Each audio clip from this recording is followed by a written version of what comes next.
Quran says creation after creation, he created in successive stages. That seems to go against the norm of societal understanding then. So that's impressive. So Quran is talking about something that is quite impressive during his time, because now we know this is the case. It wasn't the case then.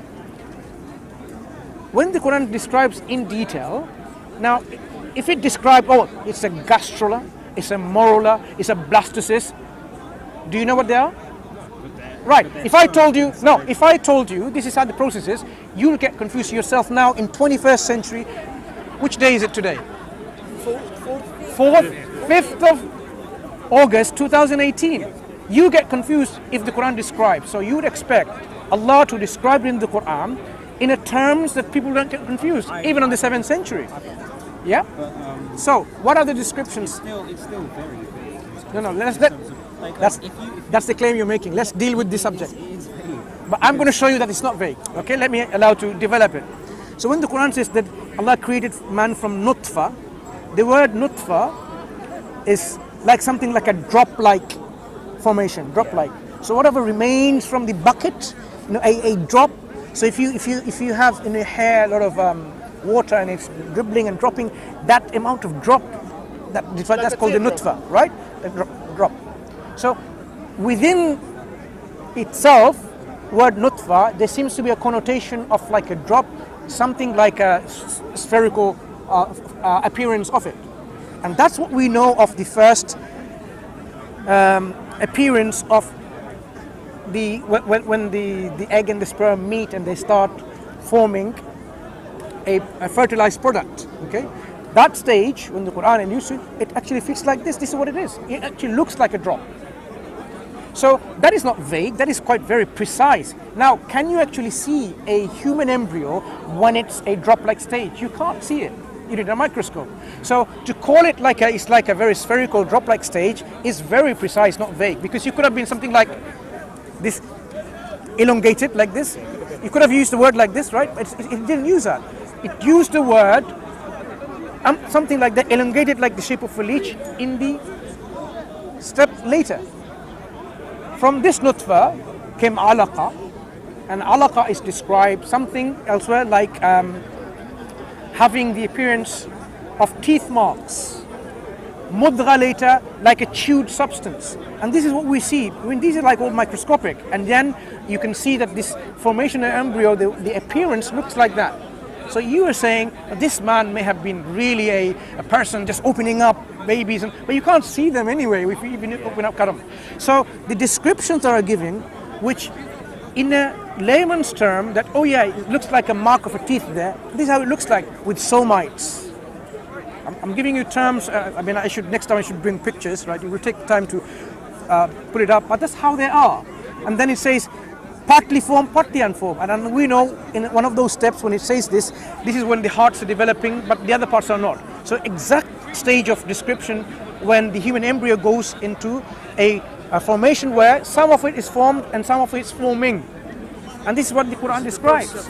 And then how this is then becoming engulfed with flesh. So the bones are forming, and the clothes then engulf this bone. And this is what happens. You have the ligaments forming, and the muscles form and touch these ligaments, and muscles engulf and clothe the bones. And then it creates another creation after that, because what happens after that stage, the human beings straighten up from this very curved structure to very straight and so on, and development of everything else is like another creation. And this is how the Quran describes. So even though it's using terminology which is understood by a layperson and to a professor of embryology, the description is very precise.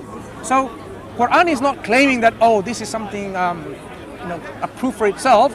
What the Quran is actually saying on those verses, you doubt that God will resurrect you in the day of resurrection? Consider this. He created you like this, and He will recreate you again. So He is showing that this is how He created you. Would it be difficult for Him to create again if He tells you this is how I've made it?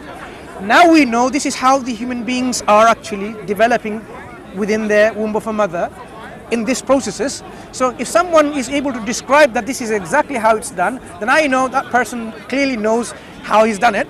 and he's going to do it again, showing the ability of God.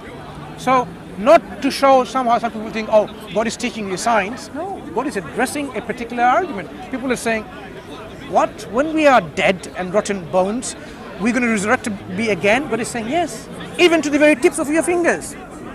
Another argument provided. What's so special about the tips of your fingers? That was that line was used to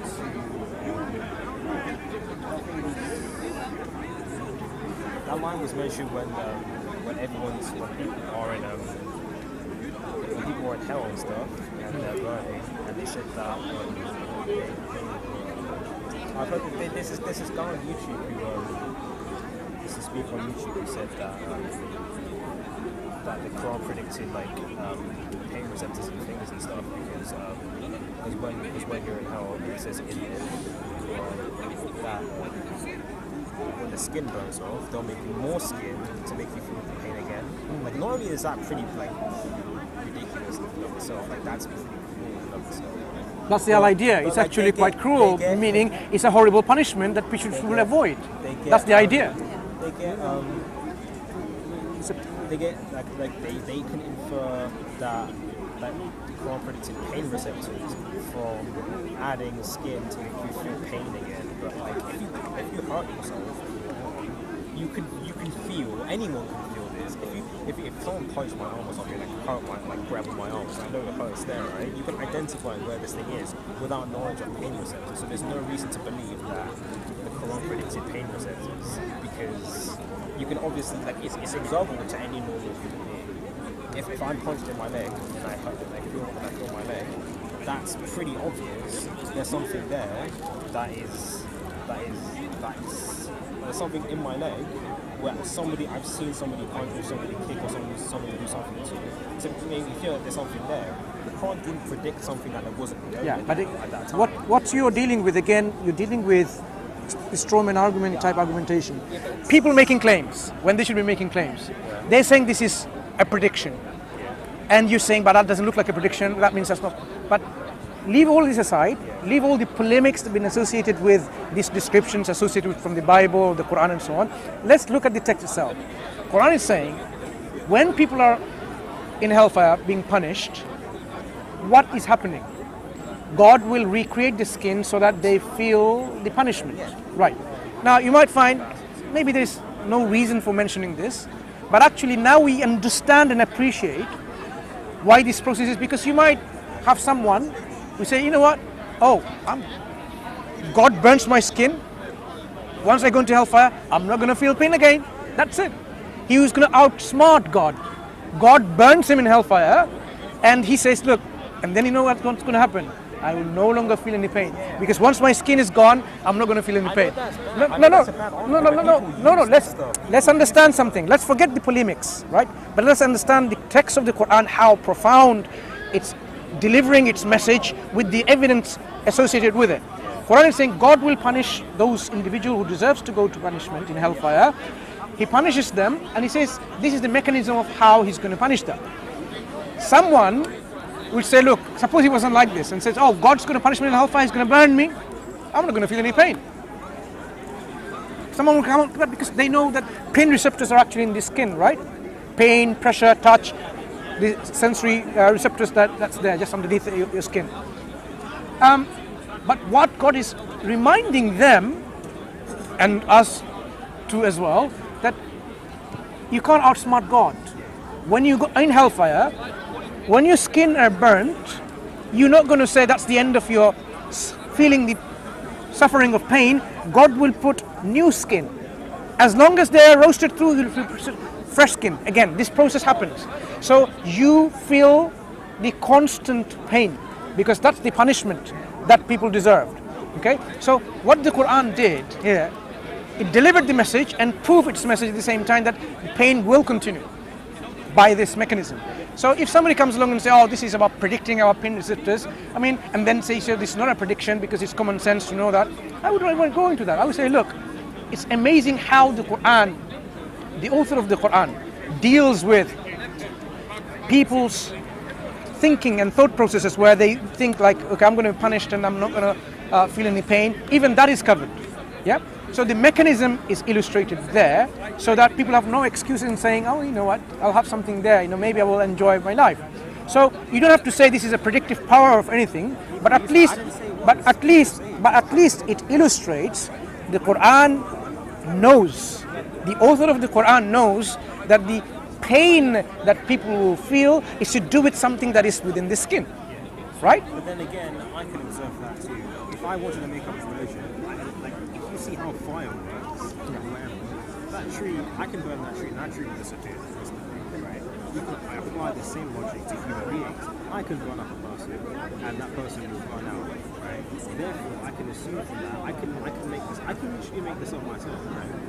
I can make this up and say I'm going to put more skill on you to make you feel the pain. It's not like that's not a thing that only God will be able to know. Because any work with fire at any time, which they definitely would have used to have to make food and stuff like that, they would have to use some kind of fire source. You can easily infer from how fire works, observantly to normal people, that once something is burned out, it's not going to be there anymore. Therefore, I can make up a story being like, when you're in hell, I'm going to put more skin on you to make you burn through. It's not something that only God So from your common sense, the reproduction one was actually not bad. Like it's actually pretty good.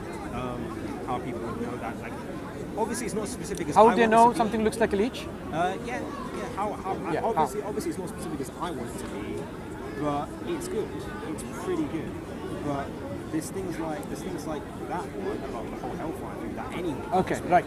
So when someone burns, do they not feel pain? Yeah, they do. Okay.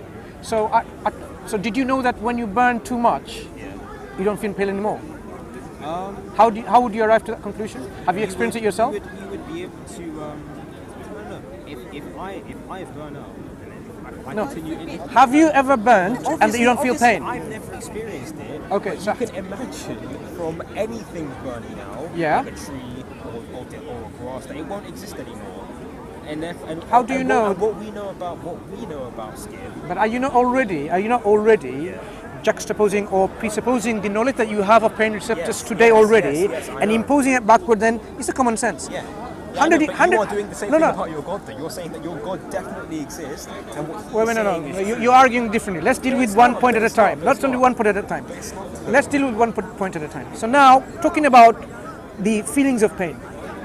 100, 200 years ago, are you saying it was common sense for people to know everywhere, because common sense is everywhere, right? Every culture, or most cultures, whether they're civilized with technology, and I shouldn't use the word civilized, technologically advanced or not, they knew that actually if you burn too much, then you will feel pain. It was common sense to everyone. Not really. Did you know that yourself? I would be able to infer that, yeah. I'd be able to infer. How would you infer that if you actually burn too much, you won't feel any pain? If something doesn't exist anymore. What doesn't exist? If anything, if that's been burnt and doesn't exist anymore, then that thing. No. If you look like this first degree burn, second degree burn, third degree burn, right? So when you have, let's say, a burn which is just like a scalding, and then you've got a blister, and then something more than a blister, you can see the fat. Others, you can actually see your bones, right? This is how all of it is right now. Obviously, you personally haven't experienced it yourself, and God forbid that you experience it. Okay, may God protect you and preserve you. Right. So when you have this burning, you feel touch, sensation, and so on and so forth.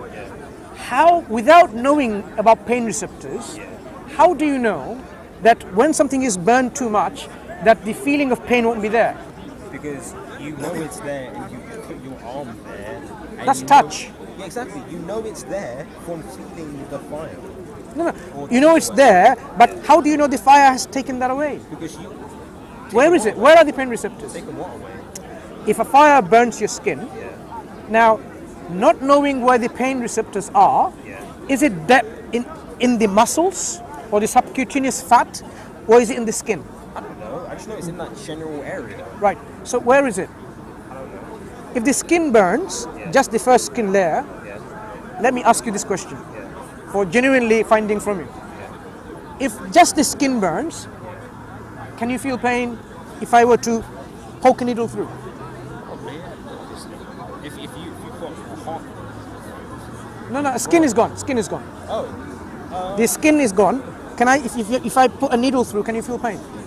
Don't pain receptors. Maybe not. Hang on, you don't know about anything about pain receptors. Your knowledge is common sense. not about science. So you don't know where the pain receptors are. I mean,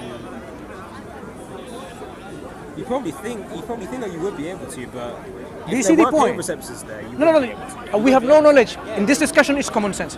We don't know anything about pain receptors, where they are just underneath the skin or in the subcutaneous fatty tissues, or actually in depth in the muscles, right, themselves, or actually in the bones, maybe, or in the blood vessels. Where are the pain receptors? Because, when I touch something, my brain registers this, right? If I cut off the signal, does that mean I don't feel pain? And there are a lot of discussions about pain, right? How we experience pain. So, at what point we don't feel pain anymore? When What does common sense tell you? If you have a burn, you can see just the skin is gone, but you can see the fat underneath. If you have a burn that you can see only too much burn, very much, not first degree, third degree burn, where you can see like muscles itself and so on. What point you don't feel pain? Common sense can't tell you that. So when the Quran describes this, common sense you can apply. You don't know what the answer is, because if common sense were able to answer that question, that where pain receptor is, then you would know, everyone else would know, your mom would know, maybe you would know at what point you will feel pain or not.